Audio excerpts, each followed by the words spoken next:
सुंदर ते ध्यान उभे विठेवरी, सुंदर ते ध्यान उभे विठेवरी, करकटावरी ठेवूनिया तुळशी हार गळा कासे पितांबर, आवडे निरंतर येचे ध्यान. मकर कुंडले तळपती श्रवणी कंठी कौस्तुभ मनी विराजित, तुका मने माझे हेची सर्व सुख पाहिन श्रीमुखावडीने. तुळशी हार गळा कासे पितांबर, आवडे निरंतर हेची ध्यान. महायोग पीठे तटे भीमरथ्याम, वरम पुंडरीकाय दातो मुनींद्रई, समागत तिष्ठन्तमानंद कंदम, परब्रह्मलिंगम भजे पांडुरंगा करू.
अलंकापुरी रम्य सिंहासनस्थं पदांभोज तेजस्फुरदिक् प्रदेशं, विदिन्द्रादिदेवे सदा स्तूयमानं, समाधिस्थ मूर्तिं भजे ज्ञानदेवम्. ओम नमो ज्ञानेश्वराय.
नमो सद्गुरु सच्चिदानंद रूपा, नमो सद्गुरु भक्त कल्याण मूर्ती, नमो सद्गुरु भास्करा पूर्ण कीर्ती.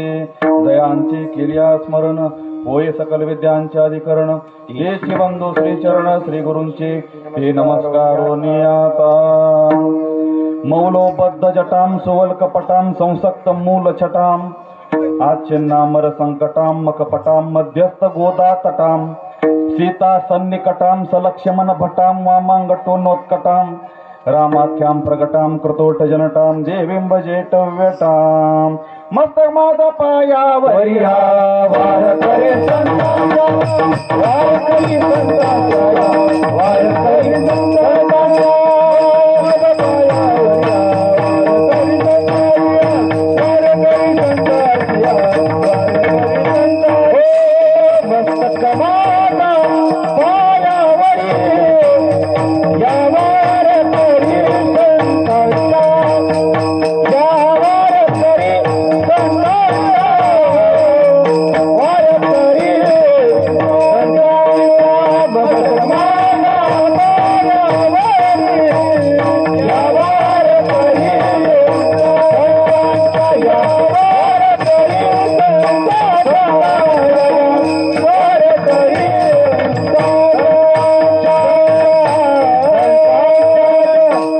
शरण जी हनुमंता तुम्हाला रामदूता काय भक्तीच्या त्या वाटा मद दावा सुभटा. थोडा पक्वा जास्तच आहे अजून. अशोक महाराज लावडा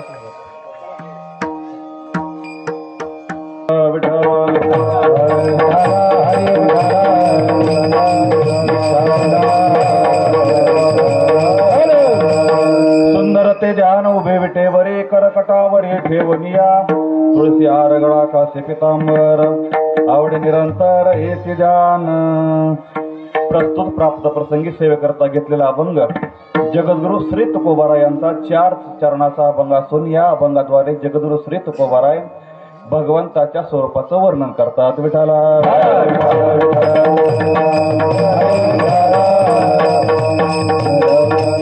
सेवेला प्रारंभ करण्यापूर्वी सालाबाद प्रमाणे या हे वर्षी चालू असलेला हा अखंड हरिनाम सप्ताह वर्ष 37वे बरोबर. या 37व्या वर्षामध्ये आज या ठिकाणी आपण पदार्पण केलेलं आहे. गेली 36 वर्षे म्हणजे 12×36 12 वर्षाला एक तप असतं बरोबर. तिसरं तप झालं, 3 तप झाले. 12×36 12 वर्षाला एक तप या नयाने 12×36 3 तप या ठिकाणी पूर्ण झालेले आहेत.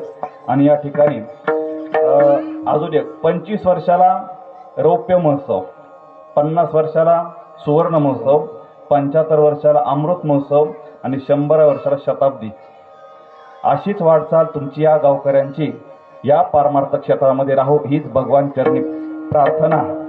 आणि या ठिकाणी चालू असलेल्या अखंड हरिनाम सप्ताहामध्ये सर्वच परिसरातील गुणीजन वादक मंडळी या ठिकाणी भजनी मंडळ असतील, टाळकरी, श्रोत्रे वर्ग, मातृपितृ वर्ग असणारे सर्वजण या ठिकाणी उपस्थित आहेत.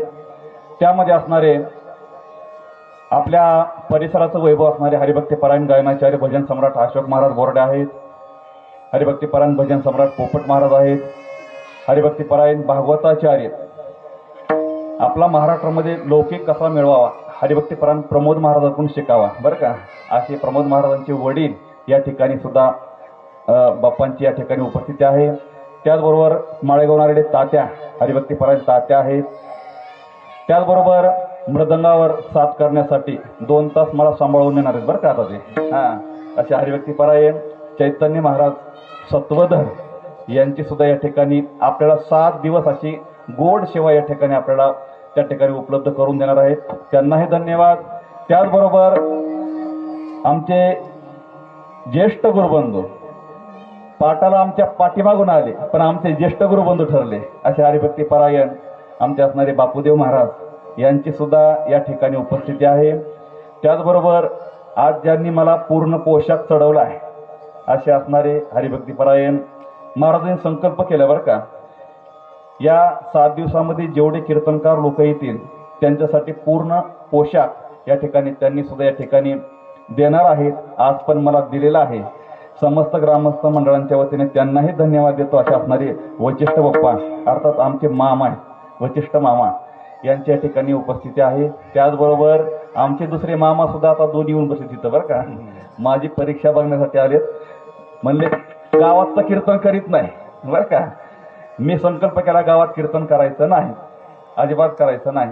मग ते म्हटले असं यांचं कीर्तन कधीतरी आपल्याला ऐकायला भेटावं म्हणून या ठिकाणी 2 मामा आलेत बरं का आता गाडीवर. असे असणारे हरिभक्तीपरायण आमचे रामकृष्णदादा आहेत. हरिभक्तीपरायण शिवाप्पा आहेत. दोन्ही या ठिकाणी आले आहेत. आमचे विनेकरी अण्णा आहेत. त्याचबरोबर समस्त ग्रामस्थ मंडळ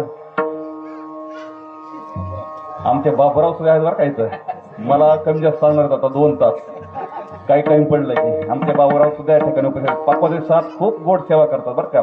आणि विशेष म्हणजे प्रामाणिक माणूस असे असणारे बाबूराव यांची सुद्धा उपस्थिती आहे. त्याचबरोबर सर्व असणारे समस्त ग्रामस्थ मंडळ सुकळीकर उपस्थित आहेत. माता माऊल्या उपस्थित आहेत. लहान थोर मला फक्त वेळेचं बंधन सांगा, टाईम सांगा, कारण 7 ते 9 कीर्तन असल्यामुळे आपल्याला पहिला दिवस असल्यामुळे उशीर झाला आहे आणि जेवणाची वेळ पण 9च्या नंतर आहे. त्याच्यामुळे मला फक्त कल्पना द्या. ह्या वेळेस असं उरकलं म्हणून मला फक्त सांगा, कल्पना द्या. मी लगेच जे विठ्ठल करतो. तुम्ही फक्त मला कल्पना द्या. विठ्ठला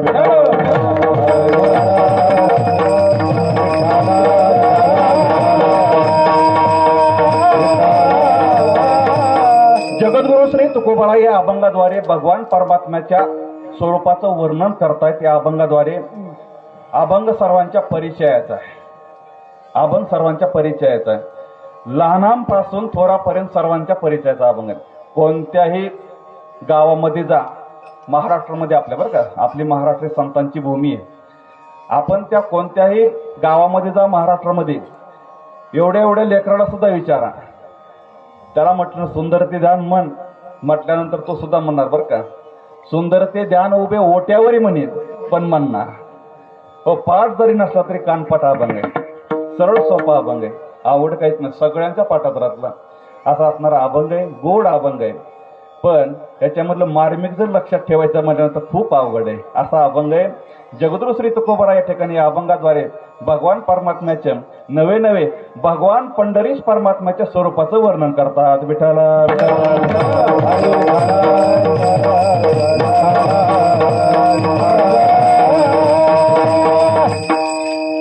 अजून एक सांगले अभंगाचं एक वर्म सांगतो, वैशिष्ट्य सांगतो. अजून या अभंगाचं. या अभंगामध्ये जगद्गुरु श्री तुकोबारा यांनी कोणत्याही देवतेचा उल्लेख केलेला नाही. पूर्ण अभंग पहा तुम्ही. सुंदर ते ध्यान उभे विठेवरी करकटावरी ठेवून या तुळशी हार गळा कासे पितांबर आवळे निरंतर हेची ध्यान मकर कुंडले तळपती श्रवणी कंठी कौस्तुभ मणी विराजित तुकामणी माझे हेची सर्व सुख पाहिन श्री मुखावडणी. याच्यामध्ये कोणत्या देवतेच्या नामाचा उल्लेख नाही. तुम्ही पूर्ण अभंग डबल तपासा. आता म्हटल्याप्रमाणे तुम्ही ऐकलं हे असेल, पण या अभंगामध्ये जगद्गुरु तुकोबारा यांनी आपलं कोणत्या देवतेचं वर्णन आहे हे सांगितलेलं नाही. मग त्यासाठी आमचे गुरुवारी बाबा उदाहरण सांगायचे.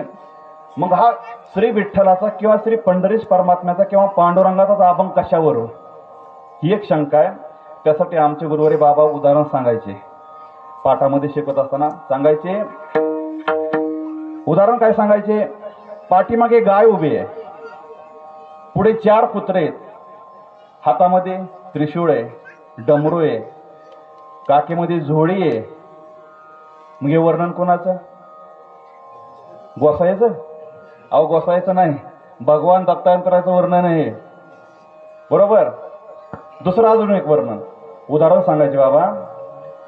दुसरं उदाहरण असं सांगितलं, हातामध्ये तलवार आहे, वाघावर बसलेली आहे बर का, ढाल आहे, त्रिशूळ आहे, चक्र आहे. कोणाचं वर्णन आहे? कोणाचं?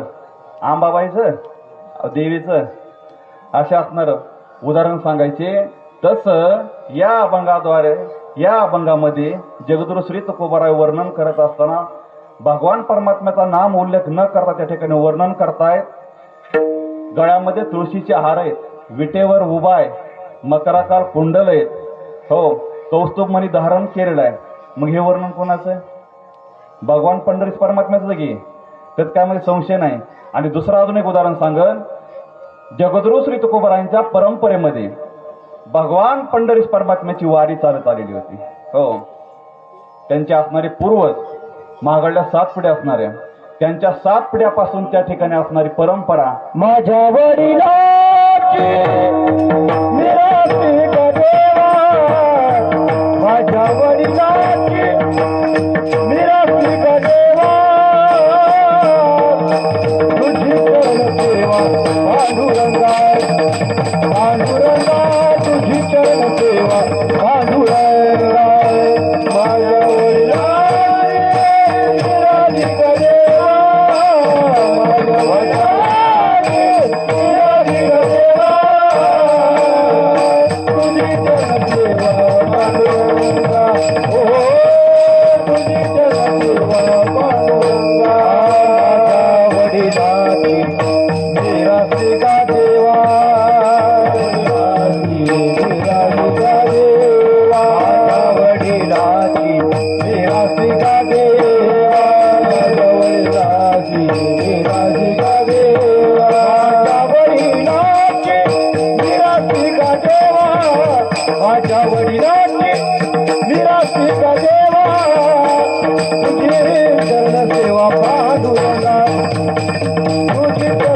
सेवा पांडुरंगा माझ्या वडिलांची निराधिक देवा माझ्या वडिलांची निराधिक देवा तुझी जनसेवा पांडुरंगा तुझी जनसेवा पांडुरंगा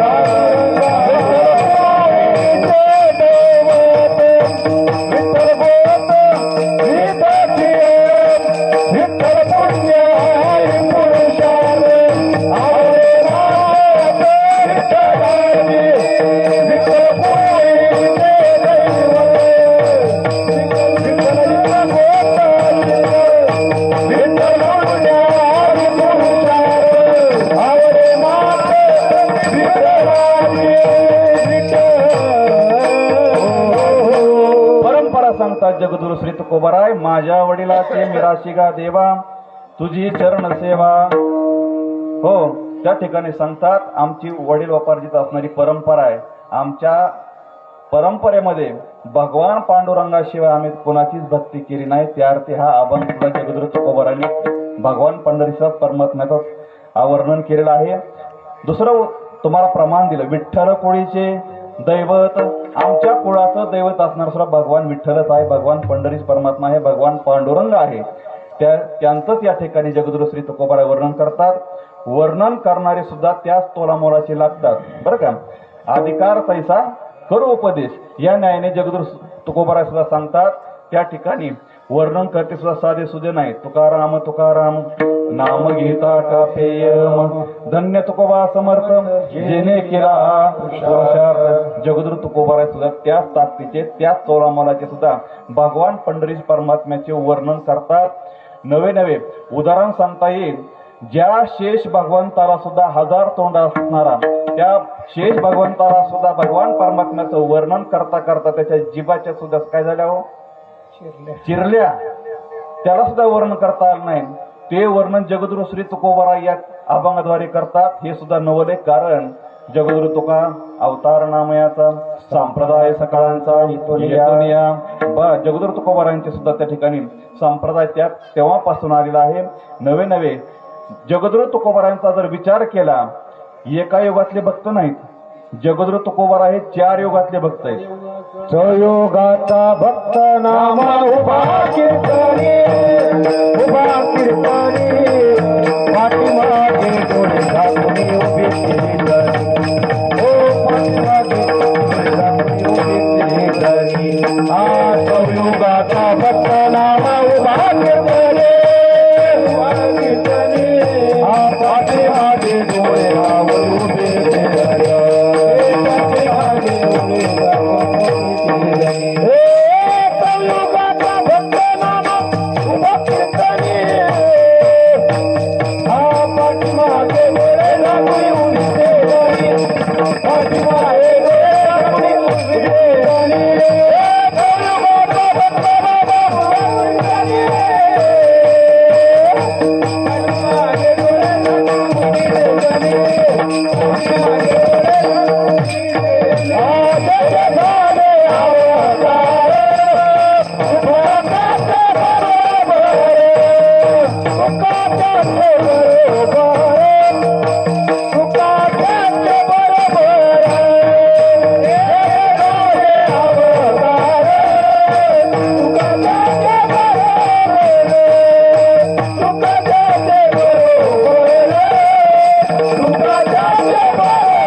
नामा उभा कीर्तनी पाठीमागे डोळे लावणी उभी ती जणी. हो त्या ठिकाणी जगद्गुरु तुकोबाराय सांगतात मी 4 युगातला भक्त भगवान पंढरीश परमात्म्याचा एका युगातला नाही. राम अवतारामध्ये अंगदाचं काम केलं. नरसिंह अवतारामध्ये प्रल्हादाचं काम केलं. कृष्ण अवतारामध्ये उद्धवाचं केलं. कलियुगामध्ये नामदेवरायांचं केलं. आणि पुढे अजून तुकोबाराय जगद्गुरु तुका अवतार नामयाचा संप्रदाय सकाळांचा येत या न्यायाने त्या ठिकाणी जगद्गुरु तुकोबाराय सांगतात मी एका युगातला भक्त नाही 4 युगातला सुद्धा भक्त आहे. त्याच्यामुळे आमच्या परंपरेने मी भगवान परमात्म्याचा अनन्य सेवक आहे दाखवून दिलं. अशी जगद्गुरु श्री तुकोबाराय त्या ठिकाणी सांगतात, जे जे झाले अवतार तुका त्याचे बरोबर, त्या अवतार बरोबर मी होतोच. नवीने भगवान परमात्मा ज्यावेळेस गाय राखत होतो त्यावेळेस आम्ही गोपाळ होतो म्हणतात. असे सुद्धा त्या ठिकाणी प्रमाणे पुष्कळ आहेत. पण तिकडे मला जायचं नाही. भगवान पंढरीश परमात्म्याची जगद्गुरु तुकोबारायांच्या परंपरेमध्ये असणारी पंढरीची वारी नित्यनेमाने होती, एवढं मात्र खरं आहे. त्या ठिकाणी जगद्गुरु तुकोबाराय भगवान पंढरीश परमात्म्याची वारी करायचे. वारी करत असताना भगवान परमात्म्याला पाहिलं की त्यांना समाधान व्हायचं आणि समाधान झाल्यानंतर देहभान विसरायचे. देहभान विसरून त्या ठिकाणी भजनामध्ये तल्लीन असायचे. नवे नवे सतत भगवंताचं नामस्मरण करायचे.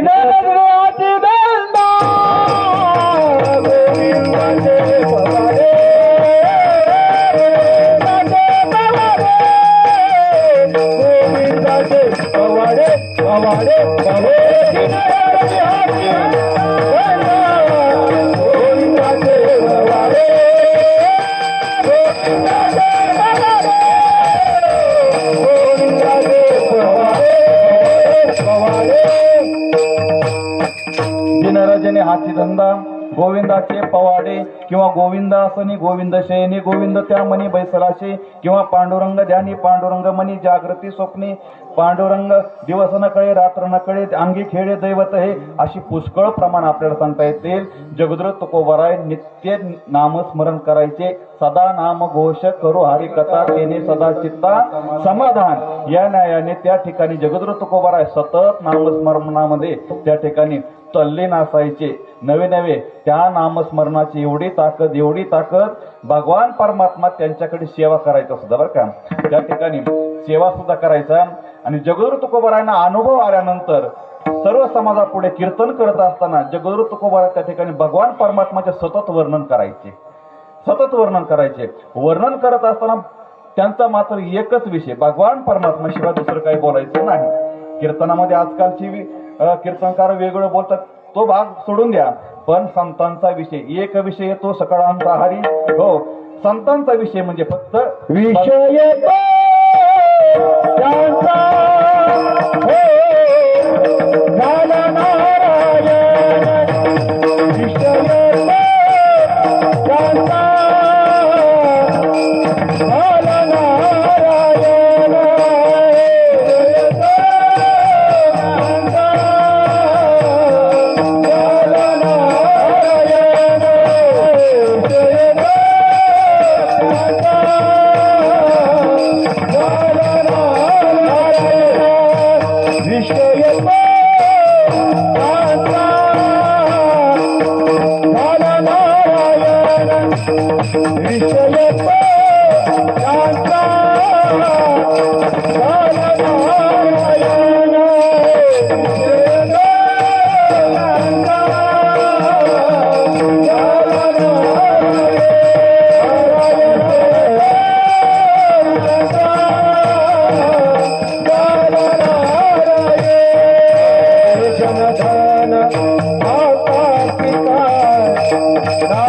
जनगण माता पिता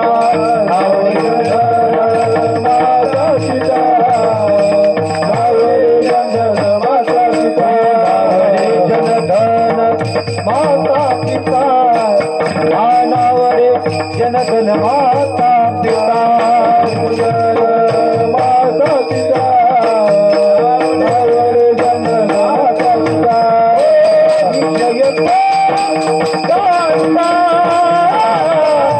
झाला नारायण विषय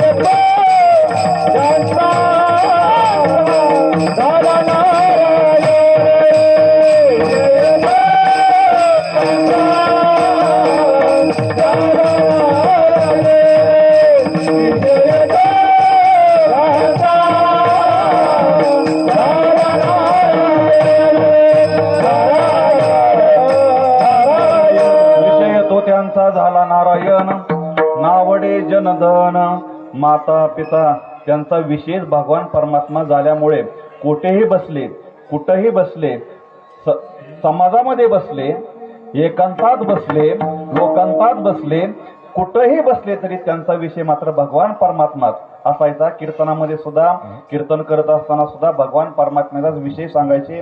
भगवान परमात्म्याचं गुणवर्णन, लीला वर्णन, संकीर्तन सगळ्या माध्यमातून भगवान परमात्मा सांगायचे. मग बसलेला समाज म्हणले, महाराज तुम्ही सांगताय खरंय, मग तुम्ही पंढरीला जाता, पंढरपूरला जाता, वारीला जाता, दर महिन्याला वारीला जाता, वारीला गेल्यानंतर त्या ठिकाणी तुम्ही त्या ठिकाणी भगवान परमात्म्याला पाहता, दर्शन घेता, आल्यानंतर आम्हाला आनंदाने सांगता की भगवान पंढरी परमात्म्याचं तुम्ही आज वर्णन की करता सारखं तुम्ही सांगता की मी भगवान पंढरी परमात्म्याला पाहिलं म्हणता. तो भगवान आम्ही कधी पाहिलेला नाही, भगवान परमात्मा आम्ही कधी वारी केलेली नाही. तुम्ही जाता म्हणून तुम्हाला विचारतो, तो भगवान परमात्मा कसा आहे हो असं म्हटल्यानंतर जगद्गुरु श्री तुकोबाराय सांगतात अभंगाच्या पहिल्या चरणात,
अभंगामध्ये प्रवेश झाला.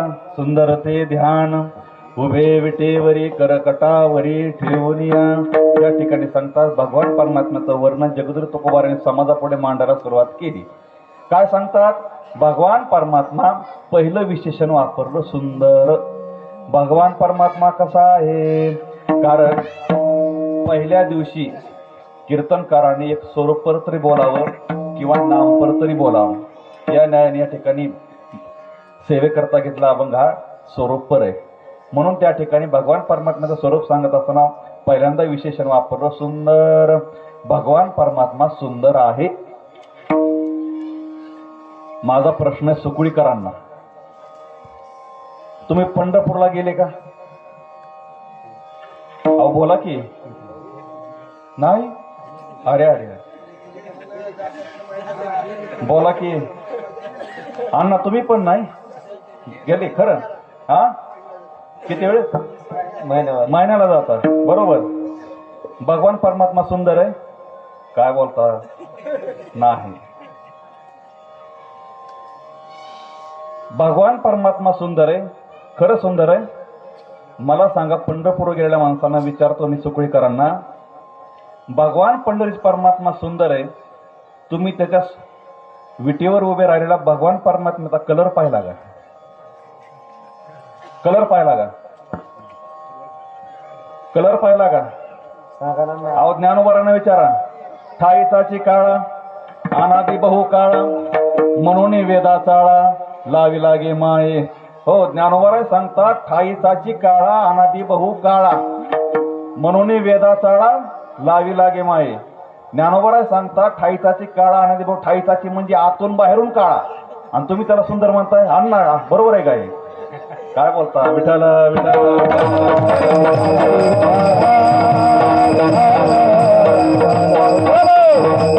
अहो साधा सुद्धा काळा नाही, आतून बाहेरून काळा आहे. आणि जगद्गुरु तुकोबाराय त्यांना सुंदर म्हणतात. कस काय हो? शंका आहे का नाही? अभंगामध्ये शंका घेण्यासारखी का नाही? खरं सांगा, भगवान परमात्मा साधा सुद्धा नाही, आतून बाहेरून काळा आहे. किती काळा? चला उदाहरण सांगतो तुम्हाला. महाभारतामध्ये ज्या वेळेस भगवंत ज्यासाठी शिष्टाईसाठी जेव्हा गेले कौरवांकडे, त्यावेळेस दुर्योधनानं सांगितलं, आता भगवान परमात्म्याने 5 गावं मागितली. खरं सांगतो बरं का, महाभारतातली कथा आहे. मला वाटतं बहुतेक काही कीर्तनकाराला अभ्यास नसल्यामुळे ते दुसरं सांगतात, पण खरं उदाहरण महाभारतामध्ये मी वाचलेलं सांगतो. भगवान परमात्म्याने 5 गावं मागितली. दुर्योधन 5ही गाव द्यायला तयार होता. दुर्योधन 5 गाव द्यायला तयार होता. पण भगवान परमात्म्याला महाभारत युद्ध घडवायचं होतं बरं का. महाभारत युद्ध घडवायचं असल्यामुळे त्याने चालाकी केली. आपला विषय चालू आहे, आतून बाहेरून काळा बरं का. भगवान परमात्म्याने शाळा केली, युक्ती लढवली, दुर्योधनाचा बुद्धिभेद केला आणि दुर्योधनाला सांगितलं, बाबा रे, तू जे 5 गाव द्यायलास, ही 5 गाव तुला माहिती का कोणते कोणते?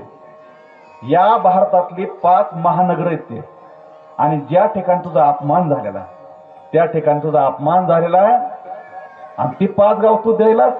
असं म्हटल्यानंतर बुद्धिभेद झाला, आणि बुद्धिभेद झाल्यानंतर दुर्योधनानं सांगितलं, 5 गावं काय, सुईच्या टोकावर बसर एवढी जमीन सुद्धा मी देणार नाही, अजिबात देणार नाही. बुद्धिभेद करून मला सांगायचंय, सांगा मग भगवान परमात्मा साधा सुद्धा का आतून बाहेरून काळा म्हणावं लागेल ना?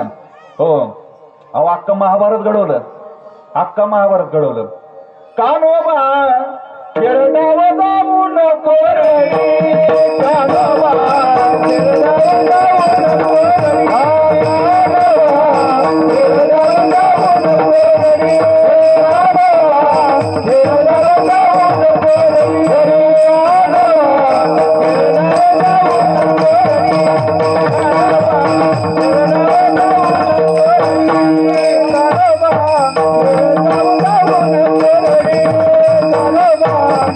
खेळडाव जाऊ नको रे,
खेळडाव जाऊ नको रडे, किती करशील रे कुरघोडी, किती करशील रे कुरघोडी, कान्होबा खेळडाव जाऊ नको रडे. सगळं महाभारत घडवलं, कुरघोड्या करूनच सगळे मारले, सगळे डावपेच करूनच मारले. अख्खं महाभारत पहा तुम्ही, सगळ्या कुरघोड्या करूनच सगळे मारले. पण धर्मरक्षणासाठी भगवान परमात्माचा भाग तो वेगळा आहे. पण मला सांगायचंय, मग तुम्ही सांगा, तो असणारा भगवान परमात्मा आतून बाहेरून काळा असणारा जगद्गुरु त्याला सुंदर म्हणतात, किती आश्चर्य. त्याचं उत्तर असं आहे, भगवान परमात्मा सुंदर कशावरून? त्यासाठी आमचे बाबा एक उदाहरण सांगायचे, कोरेकर बाबा. माणसाने सुंदर असावं की दिसावं? द्या उत्तर मला आता, सुकळीकर. माणसाने सुंदर असावं की दिसावं? बोला की, मला ऐकू येत नाही. बोला बोला. माणसाने सुंदर असावं की दिसावं? असावं, बरोबर. मग त्यासाठी अजून एक उदाहरण द्यायचे बाबा. एका मुलीचं लग्न जमवलं तिच्या बापाने, मग 2 नवरदेव आणले बरं का. 2 नवरदेव आणले, म्हणजे मुलं आणली. मुलं आणल्यानंतर एक होता माझ्यासारखा गोरापान, हसू नका, काळा होता बरं का, आणि एक होता गोरापान बरं का. मग खरी त्यांच्या भाषेत सांगतो बाबांच्या, खानदानी मुलगी खरी कुणाला पसंत करी, पण तिच्या बापाने सांगितलं होतं. काय सांगितलं होतं माहिती आहे का? हा जो काळा मुलगा आहे, पोपट महाराज लाजू नका बरं का, हा जो काळा मुलगा आहे निर्व्यसनी आहे, 50,000 रुपये महिना सरकारी त्याला, आणि निर्व्यसनी असल्यामुळे पूर्ण कुटुंबाचा चांगला सांभाळ करणारा माणूस आहे. आणि हा जो गोरा दिसतोय माणूस, हा असणारा माणूस व्यसनी आहे. दिवस 4 दिवस 5 दिवस आई वडिलांची त्याची गाठ पडत नाही. बाहेर पिऊन पडला तर त्याला उचलून आणावं लागतंय. मग सांग, तुला मुलगा कोणता पसंत आहे? सांगा बरं, खानदानी मुलगी कोणता पसंत करेल बरं, काळा की गोरा? हा अण्णा बोला की, हा काळा करेल का नाही? मग माझा प्रश्न होता, सुंदर असावं की दिसावं? माणसाने सुंदर असावं, आतून सुंदर असावं बरं का. तसा भगवान परमात्मा आतून सुंदर आहे, वरून जरी काळा दिसत असला तरी. कारण बघता राखे पायापाशी दुर्जनाशी संवारी, वाईटांचं त्या ठिकाणी नायनाट करणारा आणि भक्तांचं रक्षण करणारा आहे. कारण उंच नीच काही नेने भगवंत हे त्याचं वैशिष्ट्य महाराज. म्हणून भगवान परमात्मा सुंदर आहे. हो, भगवान परमात्मा किती सुंदर आहे, चला गोकुळात. भगवान परमात्मा किती सुंदर आहे. ज्यावेळेस भगवान परमात्मा गोकुळामध्ये अवताराला आले आणि यशोदेच्या घरी राहू लागले, पाळण्यात त्या ठिकाणी झोपू लागले, त्यावेळेस गवळणी असणाऱ्या त्या ठिकाणी पाहायला जायच्या. आणि गवळणी पाहिल्यानंतर भगवान परमात्म्याचं रूप एवढं सुंदर होतं, एवढं सुंदर रूप होतं, ते पाहिल्यानंतर त्या ठिकाणी गवळणी सुद्धा भुलायच्या महाराज. पाहिला नंदाचा नंदन, पाहिला नंदाचा नंदन, पाहिला नंदाचा नंदन, पाहिला नंदाचा नंदन, पाहिला नंदाचा नंदन, पाहिला नंदाचा नंदन, पाहिला नंदाचा नंदन, पाहिला नंदाचा नंदन. वेदिले मना, वेदिले मना, पाहिला नंदाचा नंदन, पाहिला नंदाचा नंदन. वेदिले मना, वेदिले मना, पाहिला नंदाचा नंदन, पाहिला नंदाचा नंदन, पाहिला नंदाचा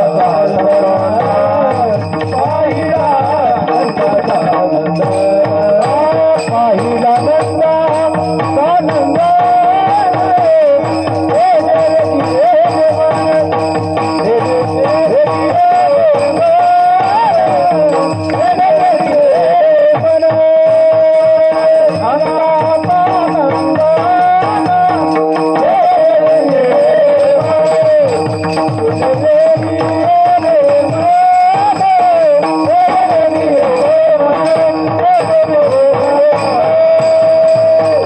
इतका भगवान परमात्मा सुंदर. पाहिला नंदाचा नंदन, तेने वेदिले मन. एवढंच नाही, ज्या वेळेस गवळणी मथुरेच्या बाजारामध्ये दही दूध तूप लोणी विकण्यासाठी जायच्या, त्यावेळेस भगवान परमात्म्याला पाहिल्याबरोबर त्या ठिकाणी विकायला काय गेल्यात, दही घ्या, दूध घ्या, तूप घ्या, लोणी घ्या, असं म्हणायच्या ऐवजी काय म्हणायच्या, काय म्हणायच्या, गोविंद घ्या कोणी दामोदरू घ्या गे, गोविंद घ्या कोणी दामोदरू घ्या गे, गोविंद घ्या कोणी दामोदरू घ्या गे, तव तव आरती मथुरेच्या गे, तव तव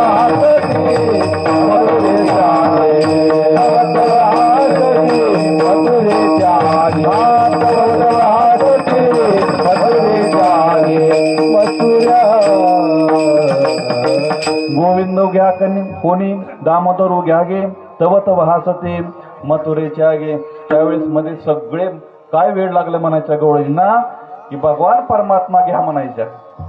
एवढं म्हणजे भगवान परमात्म्याचं स्वरूप पाहिल्यानंतर त्या ठिकाणी पाहिलिया वेद लावी, त्या ठिकाणी बैसायची वेद लढवणी बैसोनी, त्या ठिकाणी भगवान परमात्म्याचं स्वरूप इतकं सुंदर आहे. दुसरं उदाहरण सांगतो तुम्हाला.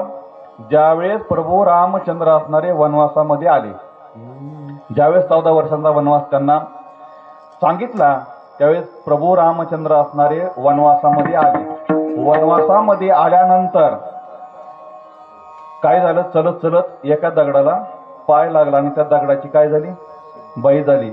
आहिल्या उद्धार झाला त्याला म्हणतात. हो, त्या ठिकाणी आहिल्या शापित असल्यामुळे तिचा उद्धार झाला आणि त्या ठिकाणी आहिल्या मुक्त झाली. ही बातमी वनामध्ये ऋषी मुनींना कळाली.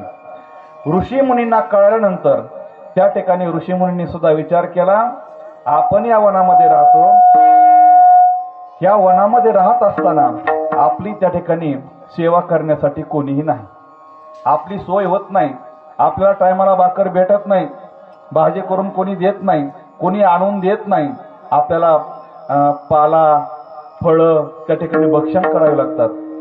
त्यावेळेस ऋषी मुनीने असा विचार केला, प्रभू रामचंद्र या ठिकाणी वनामध्ये आलेले आहेत, आल्यानंतर आपण काय करू म्हटले, आपल्याला झेपेल तेवढे दगड उचलायचे आणि प्रभू रामचंद्रांच्या पायाला नेऊन लावायचे आणि ह्या दगडांच्या आम्हाला काय करून द्या, बाया करून द्या किंवा स्त्रिया करून द्या म्हणायचे. असं ऋषी मुनींनी ठरवलं. ठरवल्यानंतर ज्यावेळेस प्रभू रामचंद्र ऋषी मुनीकडे आले, त्यावेळेस प्रत्येकाने आपल्याला झेपेल तेवढा आपापल्या ताकदीनुसार दगड उचलले आणि त्यांनी काय ठरवलं होतं की आम्हाला ह्या दगडांच्या स्त्रिया करून द्या किंवा बाया करून द्या, जेणेकरून आमची त्या ठिकाणी व्यवस्था होईल. असं ते म्हणून गेल्यानंतर दगड ज्यावेळेस घेऊन प्रभू रामचंद्रांपुढे गेले आणि प्रभू रामचंद्रांपुढे गेल्यानंतर त्या ठिकाणी प्रभू रामचंद्रांचं स्वरूप पाहिल्यानंतर त्या ठिकाणी आम्हाला ह्या दगडांच्या काय स्त्रिया करून द्या म्हणण्याच्या ऐवजी आम्हाला बायका करून घ्या म्हटले. कोण म्हटलं हे? ऋषी मुनी म्हटले. काय म्हटले? आम्हाला ह्या दगडांच्या बाया करून द्या. ते स्वरूप पाहिल्यानंतर त्या ठिकाणी त्यांची बुबडी वळली महाराज. स्वरूपाचा एवढा महिमा आहे. आणि पाहिल्यानंतर प्रभू रामचंद्र ते काय म्हटले, आम्हाला ह्या दगडांच्या बाया करून द्या म्हणण्यापेक्षा आम्हाला तुमच्या बायका करून घ्या म्हटले. त्यावेळेस प्रभू रामचंद्राने सांगितलं, मी या अवतारामध्ये एक वचनी, एक बाणी, एक पत्नी असल्यामुळे मी तुमचा स्वीकार करू शकत नाही. त्याचा विचार पुढच्या कृष्ण अवतारामध्ये केला जाईल. तेच ऋषी मुनी कृष्ण अवतारामध्ये 16,108 बायका झाल्या. विठाला विठाला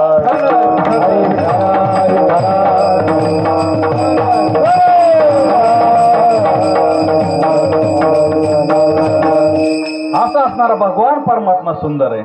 म्हणून त्या ठिकाणी विशेषण वापरलं, भगवान परमात्मा कसा आहे, सुंदर आहे. बरवावो हरी बरवावो, बरवावो हरी बरवावो, बरवावो हरी बरवावो, हरी बरवावो, बरवावो हरी बरवावो, हरी बरवावो, बरवावो हरी बरवावो, हरी बरवावो, हरी बरवावो. गोविंद गोपाळ गुण गरवावो, गोविंद गोपाळ गुण गरवावो, गोविंद गोपाळ गुण गरवावो, गोविंद गोपाळ गुण गरवावो. हे गरवावो हरी बरवावो, गरवावो हरी बरवावो, हरी बरवावो, गरवावो हरी बरवावो, हरी बरवावो, गरवावो हरी बरवावो, गरवावो हरी बरवावो, गरवावो हरी बरवावो.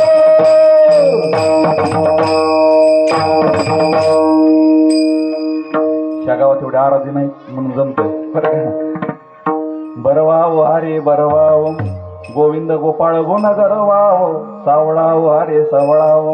भगवान परमात्मा बरवा म्हणजे चांगला आहे, सुंदर आहे, हे विशेषण वापरलं. त्या ठिकाणी सांगता सुंदर असणारा भगवान परमात्मा. सुंदर ते ध्यान, ध्यान उभे विटे भरी.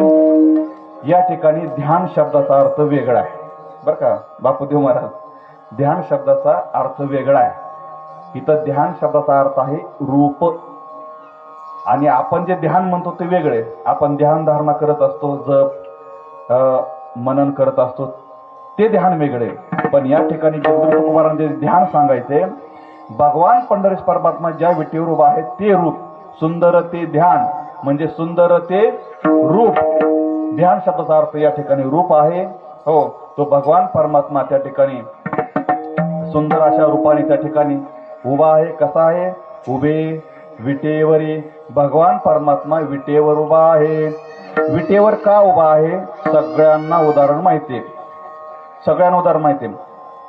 पुंडलिकाच्या भावार्था गोकुळी उनी जाळा येता त्या ठिकाणी भगवान परमात्मा पुंडलिकाने जी चंद्रभागेच्या कडेला असणाऱ्या पंढरपुरामध्ये असणाऱ्या आईवडिलांची सेवा ज्यावेळेस चालू केली, त्या सेवेचं ऋण भगवान परमात्म्यावर झालं आणि भगवान परमात्मा पुंडलिकाची भेटी परब्रह्म आले गा. भगवान परमात्मा त्या ठिकाणी आले आणि पुंडलिक रायांना त्या ठिकाणी विचारू लागले, हे भक्त पुंडलिका, मी साक्षात परब्रह्म असणारा भगवान परमात्मा तुझ्या पुढे उभा आहे, मागे वळून बघ.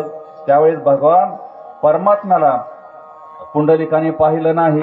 आपल्या आईवडिलांच्या सेवेमध्ये इतका रममान झाला, हो, त्या सेवेपुढे भगवान परमात्म्याला सुद्धा पाहिलं नाही.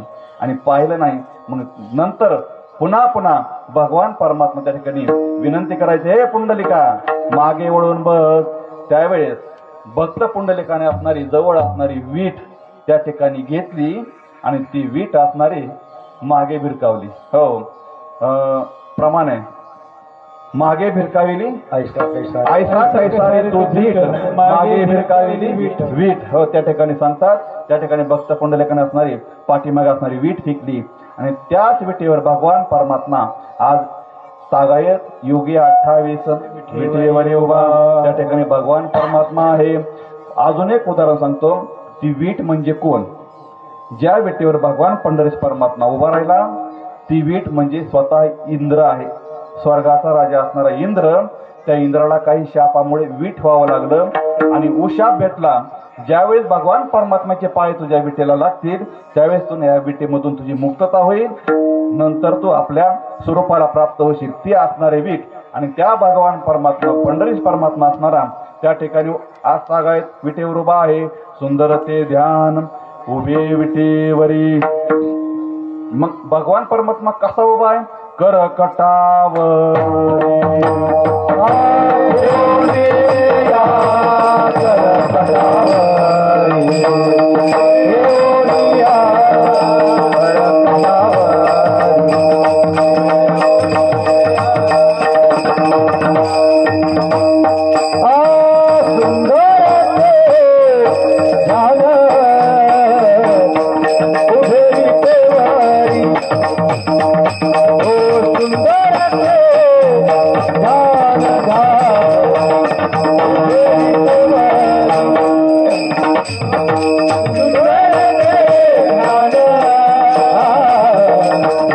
Thank you.